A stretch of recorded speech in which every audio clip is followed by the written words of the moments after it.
لك انت شو عم تعمل؟ لك ليش عم ترمي اغراضي على الشارع؟ لك شو صابك؟ شو ليش؟ مصدوم كمان؟ لك 5 شهور مالك دافع ايجار البيت، لسه بدك يعني ما اكب اغراضك لبرا؟ يلا شيل اغراضك وولي من هون يلا. شو عم تعمل انت؟ شو عم تسوي انت؟ شو عم تسوي؟ لك يا ابن الحلال، انت بتعرف انا وضعي شوي تعبان. خلص انا بدبر لك بعطيك، انا بس استناني، بس صبر علي اقل شيء اسبوع. ما بصبر عليك ولا ثانية، الي 5 شهور بستناك، لحظة ما استناك، روح جيب مصاري بعدين. من وين اجيب لك طيب؟ من وين اجيب لك؟ صدقني ما معي.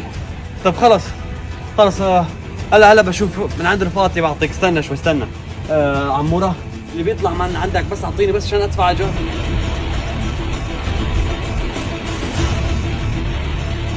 لك هرب.